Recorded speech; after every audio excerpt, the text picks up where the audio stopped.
How's it going, Marsha? We're here today because we got a search warrant for your house. Okay, to go through some stuff. Officers have just walked up to the home of 51-year-old Marsha Allen and her husband, Harold Allen. 10 months ago, Harold passed away under mysterious circumstances, but something about what happened to him is about to turn Marsha from a grieving wife to a potential murderer. We were being told is that you murdered him by poisoning. Ethylene glycol shows up at your house on December 19th, and Harold passed away on December 20th.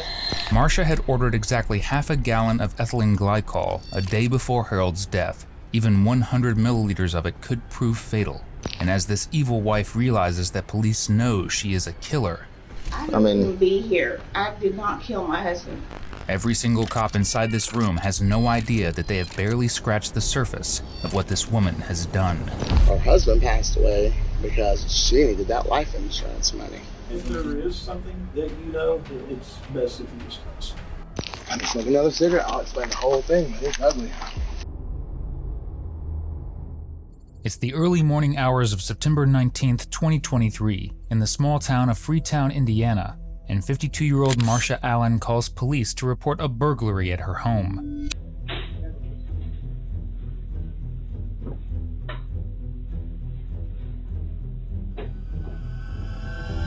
But after reviewing footage from cameras only recently installed, Marsha recognizes the robbers as Stephen White and Nathaniel Napier, friends of her 29-year-old daughter, Ashley Jones. It's not the only reason the recently widowed Marsha has to suspect Ashley's involvement, because only one other person in the world other than her knows the combination to the safe, and that's Ashley herself. Stephen White's tracked down at a rural property later that day, and what he says turns a simple robbery case into a possible conspiracy to murder Marsha's husband, a conspiracy that just months prior seems to have succeeded. Where can we talk to you guys privately for a minute? Well, we'll come back into the car. Yeah, sure. So you have any idea why we're here today? Well, they said that y'all got me on camera last night burglarizing the place. Okay. So you And my husband. If that's the case, you know anything about it? No. Well, that settles that. But not really, because Stephen's face was clearly seen on video. And when he's confronted with the evidence, there's the picture. He has a very different story to tell. I just smoke another cigarette. I'll explain the whole thing, but it's ugly. Because that lady is the lady who told me to go get the shit. Her name's Marsha Buxton. And she asked me to go get that shit because her husband, Harold Allen, passed away of unknown causes in December. Okay. And according to her, her husband passed away because she needed that life insurance money. So I'm best friends with her daughter. Okay. What's the daughter's name? Ashley Jones. Okay. She don't live here. She lives out in Mexico somewhere right now. Because she told her mom she was not satisfied. I guess apparently Marsha asked Ashley if she could help her take care of her husband. And Ashley has a little baby that's mixed. And pardon my French, she was going on and on about how Ashley's a lesbian. She's with a Puerto Rican woman. And Marsha was going on and on about, you don't need to be with none of them dicks. You just need to come home and live with me. Trust me, after Christmas, I'll have enough money to take care of us all for the rest of our lives. That's how she is. So she told me, and I already deleted all the messages, like she asked me to. She said, hey, I'll give you $3,000 if you can go to my house. Gave me the safe code. Marsha did or Ashley Yes, did? Marsha did. She said, you can go down there, you can get this, and I need it all taken somewhere, please, because his brothers is trying to get into my house and they want to take me to court and take all of Harold's guns and everything. I said, Marsha, I'm a felon. I cannot have guns. The pesky fact he's a felon didn't sway Stephen from carrying out the crime. But what he claims really happened to Marsha's husband catches cops' attention far more than the burglary. Just 10 months prior, in December 2022, Marsha's 911 call described what happened when she found the body of 52-year-old Harold Peanut Allen, along with a revealing reluctance to perform CPR. I work from home and I went back there to check on him because he's been sick. And then when I went back there, he was just laying on the floor like he was trying to get up and go to the bathroom or something. And he's not breathing. Do you want to start CPR if I help you? Stephen claims not to have any evidence of this alleged plot to murder Harold, and doesn't think Marsha does either. And you don't have any text messages? No, because I deleted the messages. Would she have the text messages on her phone? I Possibly. But when detectives knock on her door with a search warrant a month later, they soon find he's dead wrong. Because Marsha doesn't only have texts proving her involvement in Harold's death, but her daughter Ashley's as well. Hi, I'm Lieutenant Nicholson with the Sheriff's Department. We're here today because we got a search warrant for your house, okay, to go through some stuff. Okay. And it mentions like electronic devices. Sworn testimony presented seeking a search warrant has been given to this court, which sworn testimony establishes significant probable cause for the issuance of a search warrant as therein requested. And therein search for and seize evidence of the crime of murder, including, not limited to, any electronic device. Marsha denies any involvement in Harold's death and consents to having her texts downloaded into evidence. And it's there that police find a treasure trove of proof linking both her and Ashley to Harold's death, including no less than 2 failed attempts before their ultimate success just before Christmas. So as Marsha's taken in to be interviewed, detectives have a few questions about the purchases she's made online in the days leading to her husband's death. But little do they know the star witness sitting before them would soon be dead herself. So it was ordered through a place that was called Kim Boys LLC. What's that? It's some company that this ethylene glycol was ordered from. It says the order source was Peach Pay, so it was paid through Peach Pay. Do you have a Peach Pay account or anything? I don't know what Peach Pay is. Okay. What is Peach Pay? I'm assuming it's something like PayPal, something to that effect. You Like know, Apple Pay. Venmo, something like that. I'd never actually heard of it before, so. I haven't either. Says it was for $31.99, and it says December 13th, 2022 at 12:09 p.m. I don't even know what it is. And then here it shows paid on December 13th, 2022 at 6:09. You can look at it too. I'm just trying to read it as I'm. I still don't know what that is. What's that? Wait, point Ethylene that. glycol. Okay. Yeah, no. I have no idea. Okay. Yeah. But you It's see what I'm usually talking when about where it says it's yes. billing to Lynn Allen and Yeah, that's your no. address, right? Says shipping Lynn Allen and your address again. Marsha can roll her eyes all she wants, but the online purchase of ethylene glycol, the toxic compound found in antifreeze, raises serious questions about what really happened to Harold. Alone, this wouldn't mean much, but investigators have the texts that turn evidence into ingredients in a recipe for the perfect murder. And if you love watching killers like Marsha get caught in their own lies, subscribe. That's literally all we show here. It says ethylene glycol, highly pure EG ×1, shipped via UPS on December 14th, 2022, with tracking number, and it's got a tracking number on it. The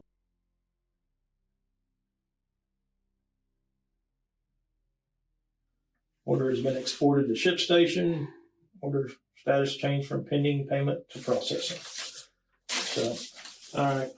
And we have you in here. There's your water. If you need to use the restroom, let us know. You're not under arrest. You've been read your rights. You still understand all your rights, correct? Mm-hmm. Okay. Did Harold have did he have a life policy? He had 1 year's pay, and then he had a $50,000 life insurance after that, and that was it. I had actually heard that maybe Ashley, your daughter Ashley, since there's 2 Ashleys, like your daughter Ashley, I actually heard that she may have taken some of that money or stole some of that money. Was that? I don't have proof of that, but I had taken, actually, I filed for disability because from the moment he died until they regularly my med, I couldn't quit crying. Constantly cried. And then I took it out and put it in the safe. I had like maybe 15, 20,000 in there. Well, when I went back to put it back into my savings, I only had like $3,000, $4,000 left. And it was in the safe. It was in the safe. And I didn't have cameras at the time, so I couldn't prove anything. But the only person, I think you told the detective at one point It's that knew me, that. Ashley, and my husband. Okay. Did you ever confront her about that or ask her about? No, because I couldn't prove it. Is there any reason you think anyone else, or maybe even Ashley would have wanted to hurt Harold? No, not No reason. Maybe. I thought things were fine. Obviously, they weren't. I had no idea. If I'd even had an inkling, I wouldn't even let them in the house. I'm just, trying to put two and two together. Like the money was missing, she got the money. Maybe she knew that there was a life policy. And The life policy wasn't that big. It wouldn't make sense. Yeah. It doesn't make sense. Was he mean to you? Was he mean to her? No. He wasn't mean to the kids or anything like that, where she would have had some kind of way or some reason for any kind of retaliation. I don't understand. Okay. In order for her to do this, she had been doing this for a while, and I didn't even see it. Okay. What happened to Ashley's her husband? He had what was called a widowmaker. He had the front part of the heart had a blockage in it, and they said that no one would have known it unless they caught it when it happened, and it ended up killing him. A question about Ashley's deceased husband didn't just come out of left field, because even though there's no evidence of foul play involved in his death, which Marsha says happened from a heart attack, these two have shown a proven ability to poison without leaving a trace. And while Marsha's not technically under arrest, she's about to find out that when it comes to her daughter, it's a different story. So I told you, Ashley's, they're picking her. Did you know that she was arrested? So you didn't even know that she was arrested? Nope. So we ended up getting a warrant for her for burglary. Or maybe it was, just aiding in the burglary or whatever, because she didn't actually break into your house, but we knew that she had communicated with Steven, I'm shocked. I'm still shocked. That she gave him the code and stuff like that. She said she wouldn't even talk to him. And we'll talk to her in depth, like we will with you, maybe to see what more of her explanations. But from everything that we have recovered from the phones, because we got her phone as well when we made the arrest, we have it in our evidence and stuff. Also, Steven's phone, where her and Steven have communicated quite a bit, has led us to where we're at now. I'll just be honest with you. I know that something, just from the messages alone, not including other stuff that is going to come to light, but that something was done to him, unless these messages mean something totally different that we'll show you here in just a little bit. He's printing off. It's hard to understand. It's hard to understand why this would happen.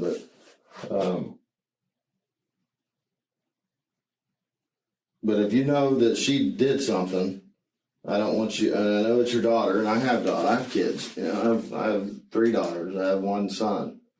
And I know how hard that would be. They're young. Mine, not as old as Ashley, so my kids haven't had the chance to betray me the way that your daughter has betrayed you. And I can't imagine the situation, being in that situation that you're in, but I just want you to know that we are talking to you first. And if you do know something that she did, to make sure that you tell me today, because when we talk to her, I don't think she's going to hold back. I'm just trying to figure out what the crap's going on. I don't get it. I just don't get it. Well, I wasn't wanting to really go into detail on the messages because I don't want to misquote them. I don't want to misquote what I've read. But like say something that is close to what the text message was, but not exactly like it would be right in front of you. But, you know, I mean, there's just a lot of those text messages are referring to, you know, things that could harm him. And, you know, like screenshots of pictures, like screenshot where you would screenshot a picture on your phone of like the tracking number, you know, that was, and I can't tell you if that was her or you. It didn't specify, but it was during the holiday season, so it was running late.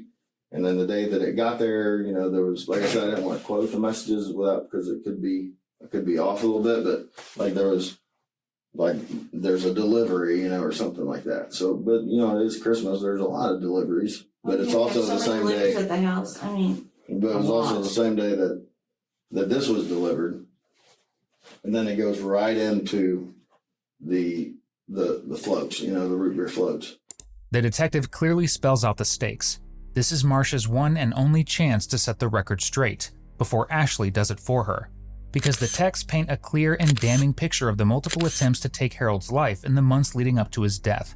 But where toxic seeds and brownies and household poisons only caused violent illnesses and hospitalizations, ethylene glycol and a strategically placed root beer float would prove the perfect cocktail for.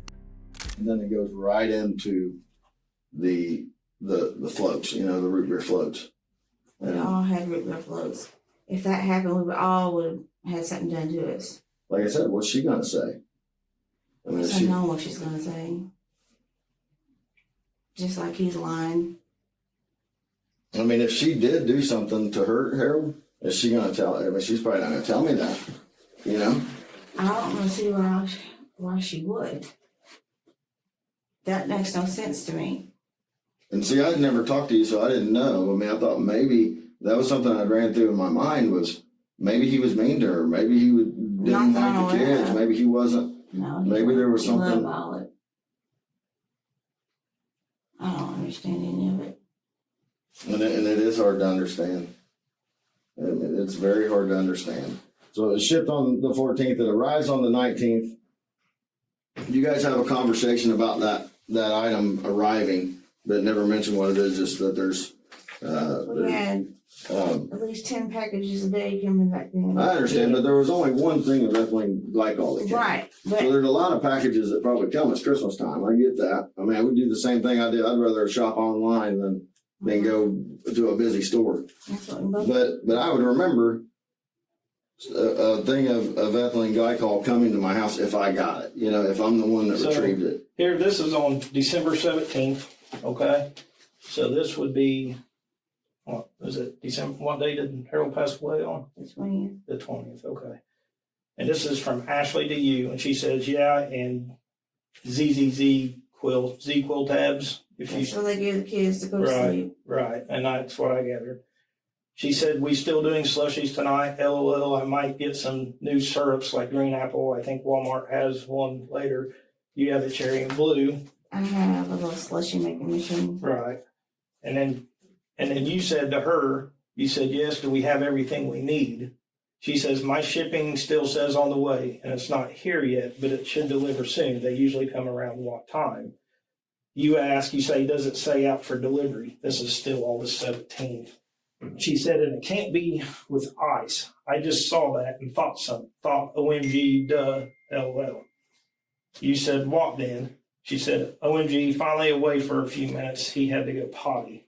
That's what you said. But we know for sure that this tracking number that she sent you was for this. I mean, we've confirmed that through the postal service that tracking number. They backtracked that. That was 100% a half gallon of ethylene glycol that was ordered on the 14th. And they probably have the time on here somewhere, I'm sure, but it's probably going to be right around the time that she sends the tracking number to you, and it is ordered with her phone number and sent to your address. And then after that is ordered, there's no talk before this order. After this order, there's a lot of talk in these messages, almost daily, of has the package arrived yet? It's not like has the packages, like more than one. It's just has that package arrived yet? And then specifically on the 17th, where he was going, there was more talk about, something was happening, and then that you guys maybe thought that the order was coming, and then she wanted to know about slushies that night. That seems a little bit odd to me, considering that we were just talking about an order of ethylene glycol coming. If there is something that you know, it's best if you just tell us now. I mean, in my opinion. I mean, because right now, the way this is going, I have a bad feeling that when we get these results back, that it's going to show ethylene glycol in his system. If it is, it's going to shock me. But like with this case, because when I say this case, like we basically got two cases intertwined. Mm-hmm. Because without the burglary case, we don't know anything about Harold's death. That's how all this came to light for us. So when we talked to Stephen, and he tells us all this stuff. I mean, he everything that he tells us, it seems like, and I'm not went through and picked everything he's told us apart. But from what it seems right now to me, everything he's telling us is adding up. I mean, he told us how he got in the safe. On your videos, you can see him looking at his phone as he's getting ready to get in your safe. And then the safe door opens. And then when he tells us that your husband was murdered, and we start looking into it, and then we find like the stuff that we have showed you today. I mean, it's just, like I said, I get this bad feeling that when we get those results back, that there's going to be ethylene glycol. And I don't know. I mean, we have to wait for the lab to do all that. But we get results back on his blood, if and when we do. That's why I was asking earlier, is there any reason there should be ethylene glycol in his system? There should not be.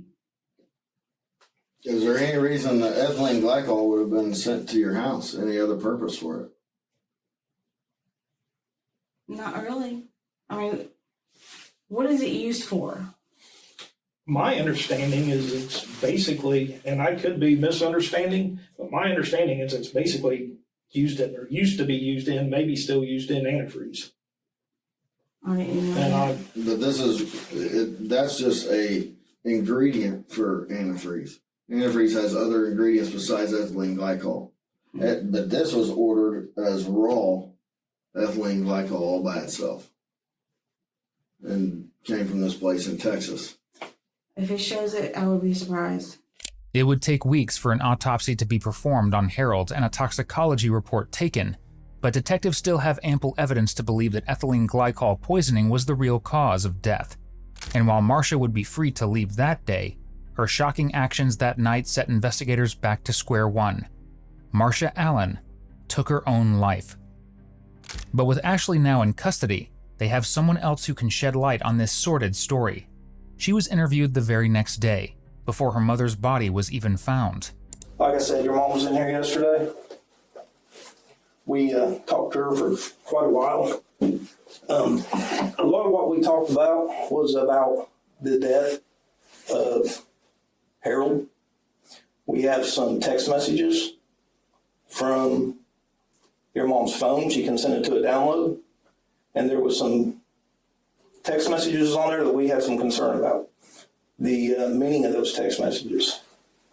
We have an order where some ethylene glycol was ordered on December 13th, I think it was, December 13th, December 14th. The ethylene glycol arrived at the address of your mom's out in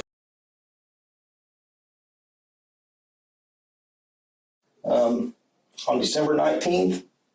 On December 20th, your Harold ended up passing away. So that's kind of what we're here to talk about. Do you know anything about the ethylene glycol? No, sir. Okay. What was your relationship like with Harold? He was nice. Okay. He didn't really talk much, Mm-hmm. But What did he pass away from? I don't know. Mom didn't really say. I mean, this is some of the messages, you know, like, well, your mom, obviously, she submitted or consented to the phone download, so there was nothing to hide. Maybe there wasn't, and just when we saw some of the stuff, we had to ask her about it, and, Yeah. you know, so there was just some real concerning stuff on there, you know, just, I mean, it seemed concerning, and so that's why we wanted to kind of clear it up, because, you know, you just want to be sure before, you know, closing something out. Mm-hmm. So, you know, and part of this stems from also from, you know, talking to somebody who gave us some information and saying that Harold, the information we got was Harold did not die of natural causes, basically that he was poisoned. Really? Yes. So when we follow up on that and we get these, your mom consents to a phone download, and we get all these text messages, and we start going through these text messages, and it's between you and your mom, right? And like I said, one of the things, just one, there's a lot of them. One of them is on December 13th, December 14th, around that time frame, ethylene glycol was ordered. Ethylene glycol is like a chemical. I believe my understanding is that it's like an ingredient in antifreeze. Okay, so that stuff is ordered on December the 13th. Like I said, it arrived at your mom's house on December 19th, and then it's addressed to Lynn Allen. And Lynn is your mom's middle name, correct? Yeah. Okay, so that's who it's addressed to. And so, you know, another detective done a lot of work, tracked all this stuff down. There's a tracking number that you text. I think you texted to your mom, if I remember correctly. And that tracking number matches the same tracking number that our other detective was able to get of the ethylene glycol that arrived at the house on December 19th. The information we received was that there was root beer floats that were made, and that which turns out to be ethylene glycol, is put into the root beer float, and that Harold drinks it, and obviously the end result was that he died. With no way to refute the evidence, Ashley adopts her now departed mother's only defense, making clueless facial expressions in hopes detectives back off. But it didn't work out so well for Marsha, and now Ashley finds out firsthand just how tight of a spot her mom left her in. You know that your mom did something that she probably really shouldn't have done.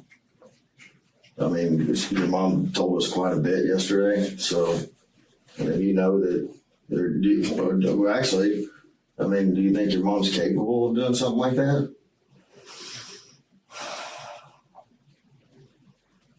I don't know.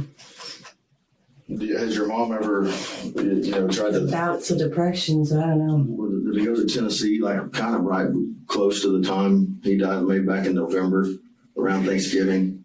I don't quite remember, to be honest, because they went on. But it just seemed like she wasn't very happy. Like, maybe she was messaging you saying, you know, she just wasn't very happy, you know, like, with him.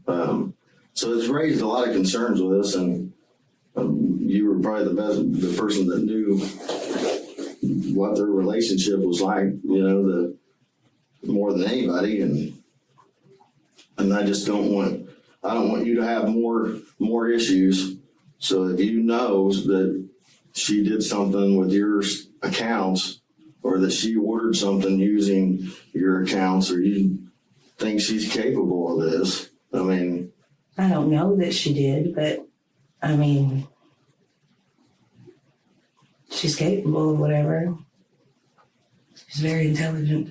But you don't remember anything about, like, her ordering anything like that? No. Or maybe when you were at home, like, asking you to keep, like, looking for a package, maybe it was in a box and you didn't know what was in it, but, like, she was adamant, like, there's something coming. She would always have me get the mail and look for packages, because she's always ordering stuff online through multiple ways. Okay. It's her thing. She loves online shopping. Was there ever a time that you remember about that time? Well, the day before he passed away or the day of, do you remember having root beer floats? You don't remember anything about root beer floats or? No, whenever he got home, we tried to be respectful since we were just, renting a room. Give him the house, you can have the living room. We're not going to have the kids running around. You worked all day. So we would do the normal schedule, put them to bed, and then go to our room. Is root beer floats even a common thing at the house? Or is that just they love them, but. Who's they? Mom and him. Mom, okay. But when Harold passed away, can you kind of give us your timeline of events? Did he just suddenly get sick? Or, my understanding is he was sick a little bit before that. Just kind of give what you can remember about the day leading up to him passing away. Well, I know he was on and off sick all the time, but he had diarrhea and stayed home. And then it all just happened so fast, and Mom was frantic, and I was trying to pick up the pieces with Mom. Mm-hmm. So can you explain to me how did you learn that he had passed? Her running to me, oh my God. And I just went into shock that, okay. Mm-hmm. And so take me a little further. So she comes to you and verbally tells you that whatever she says, oh my God, Harold's. Yeah. Did she say Harold's dead or Harold's? He said he's cold. He's cold? And she was crying. And she was crying. So, and I'm assuming that she took you to where Harold was? Yes. So can you tell us what you seen? I just saw him lying on the floor. Okay. What was he? Did he have clothes on? He had his boxers on. Okay. Do you know what he usually went to bed in? His boxers. That's what I was wondering. Yeah. Okay. Did you hear him fall and get on the floor, or that was the only time or you just saw him on the floor? I just saw him remember on the floor. hearing? I don't remember hearing nothing. He look like he's been there a while, or is he? I honestly don't know. Well, that makes more sense, for running to you, because she had mentioned, she had told you by, text message, and you were in the house, and we were kind of why would you text somebody that... No, she ran to the room. So, she didn't text you and say, come here, I need your help, or anything like that? It was, she ran in. Yeah, not that I recall her texting me. She ran to me. It would seem... And then it was panic and keep the kids in the room. They don't need to see that. They're too young. Yeah, it was awful. Ashley, her fiancé, and both of their 5-year-old children had been staying with Marsha and Harold at the time of his death. But based on how little emotion she shows when describing that day, it's clear there was no love lost between them. And despite her claims of not having any knowledge of the suspicious ethylene glycol order or the root beer floats it ended up in, every piece of evidence says otherwise. We're not trying to waste your time and lead you down some kind of weird path or anything, but I'm just going to kind of get to the punch, okay? We know what happened to Harold. We've got evidence of that. Your mom come in yesterday. She told us a lot. We got months and months and months of text messages from your mom's phone, and it's obvious that something happened to him, and basically now is your chance to tell us what you know about what happened to Harold. Because, like I said, these text messages, the order, where this stuff came from, the confirmation numbers, I think at some point she probably dragged you into something that you didn't want to be in, or there was something to do with those demons or something, with that. But we just want to know the truth, and I think you know the truth, and I'm not sure that you understand me completely, but this is very important because there's some damning stuff, and I want you to be honest with me, because that's probably the only option, and it's the only way. If you know something If you know something, now's the time to tell us. So we can. I know she said she wanted out. But that's all. Like she said, well, you can divorce him. And she said that she was going to divorce him. And then she started acting all weird, like you said about the demons and stuff. Okay. So, was there ever a time that she asked you to get her foxglove?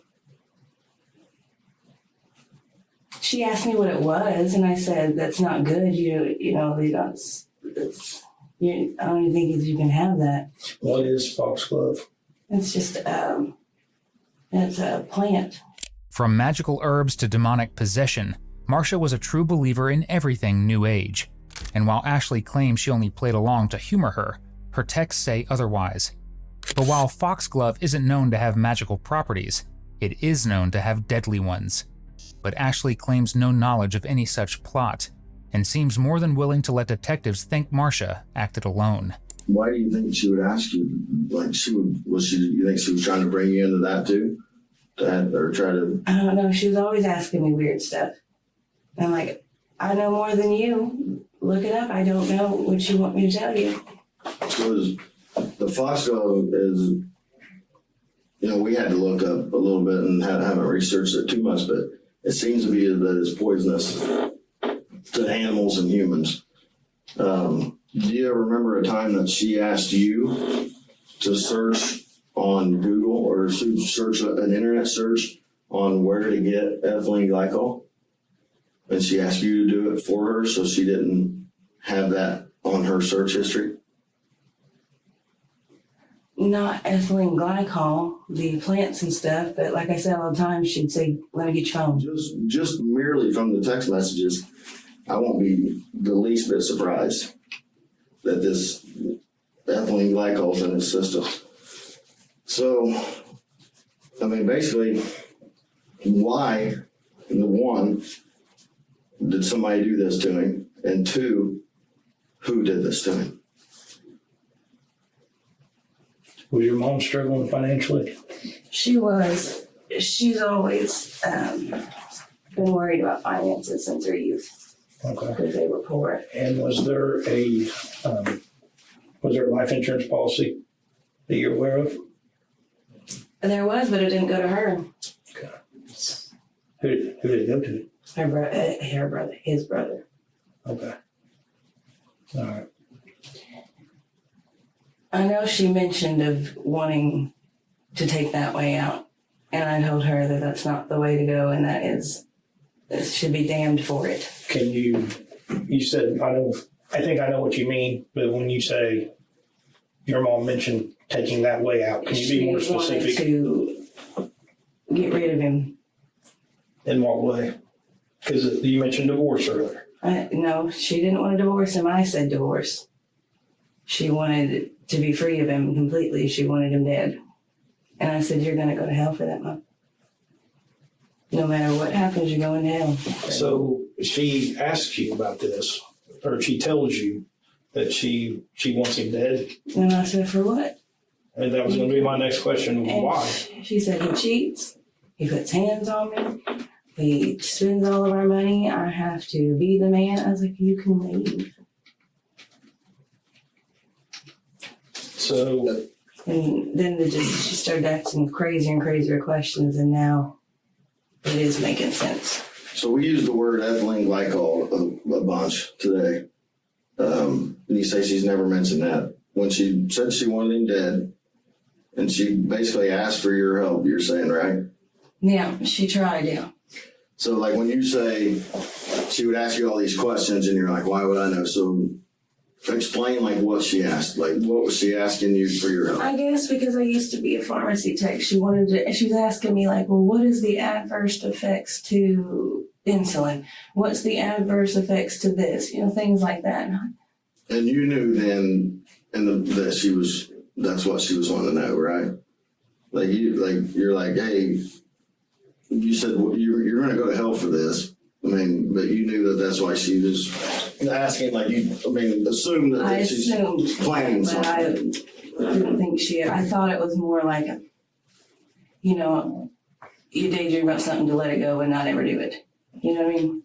I thought it was one of those weird, sick things. But then she starts kind of taking certain steps then when she's asking you about this stuff that you may have knowledge in and saying. And I didn't put two and two together because it's my mother. Yeah. Right. I really feel like that just by watching, you know, your reactions that you know more about the night of how he suffered and if you do, I mean, you do, you know, just, I mean, did he have a terrible death? He had to have. I mean, but that you heard or saw. I didn't hear or saw, but. Because if he did, you know, I mean, you just need to let go of that. I mean, that's not good. That's not healthy. That's not, I mean, like I said, she before, so. Mm-hmm. With all the multiple ways which all she had to do was divorce him. Ashley makes her position clear. While she may have had knowledge of her mother's plans, she takes no responsibility for helping carry them out. But the evidence speaks otherwise, including Harold's toxicology report, which soon tests positive for ethylene glycol. And months later, an unlikely witness comes forward, Ashley's cellmate, Anita Easley, who records Ashley not only confessing to planning Harold's murder, but admitting to having several more people on her kill list. I'm gonna let you talk and tell me what happened, but just a couple of things that I wanted you to know that we heard or that we thought we heard, and I just want to make sure is that there was a high-powered rifle mentioned and maybe two. Okay, right here, she said, here people get guns, scopes, high-powered rifle. Right here, every instantly, or right here. Okay, I mean, So right that's here. how she was wanting these She people touched taken me. out. Actually, specifically. Okay, right here and right here. Okay,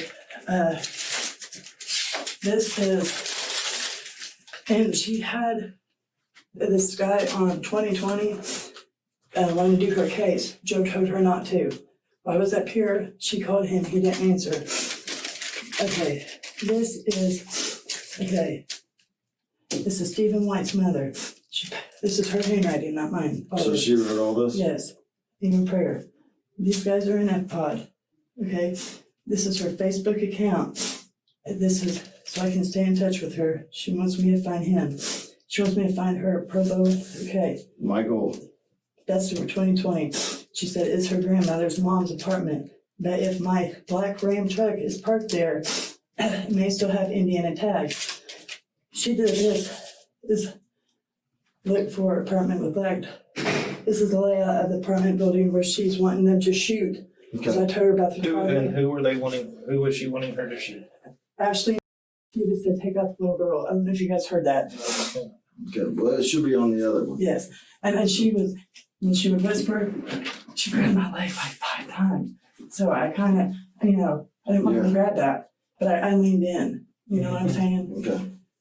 So, I didn't you did good. While the letter Anita hands detectives is labeled a prayer list, that's the last thing Ashley intends for the people on it, including her friend Stephen White, his mother, and even her own fiancé, who she sees as threats to her freedom, who must be taken out. This is my to-do list. This is a prayer list. Okay. Mine is him. So who's on the hit list that she told you just now today that she wants? Stephen White, Nathaniel K. Napier, Teresa, Stephen's mother, and she always carries a gun here or here. These two have to be first, she said, then her. If we have to kidnap her, okay, because she said the best thing to catch her is to catch her outside smoking, and that's when she said, because she don't smoke in her mother's house, catch her when she's outside with a high-power rifle and get her like right there, and then you instantly, or right here, and if not, follow her out of the apartment complex. She drew that, and then I put it in my little paperwork. So Ashley drew that. That's all. And that's Ashley. a map of the apartment complex where Ashley Nieves lives. Yes, she said she was there when she Harold. Did she say that on that recording that you had today? Yes, sir. All that is on here. But she said that Ashley And was there. you didn't bring it up at all? No. Okay. No, she volunteered. And she even said something. It's hot in here. You're fine. She said something about, did you hear the IP addresses and shit like that? In the It dark was web? really hard to hear, and sometimes we Listen, could tell when she was. Me and Wendy had that tape, Oh, that's fine. That's good. you know, but I will testify. Okay. I owe you guys. Anita says she'll testify against Ashley at trial, but when Ashley's faced with the insurmountable evidence of her guilt, throwing her fate to the hands of a jury would be a risk she wasn't willing to take. She took a plea deal and was found guilty on charges of conspiracy to commit murder and attempted murder. She was sentenced to 50 years in prison, the maximum allowed under the agreement. We hope you enjoyed today's video. 85% of our viewers aren't subscribed, so if this is the kind of content you come back for, just hit subscribe. It's the single biggest thing you can do to support the channel. If you want to keep watching more, check out one of the most intense cases we've ever covered right here, or catch up on our latest upload right here.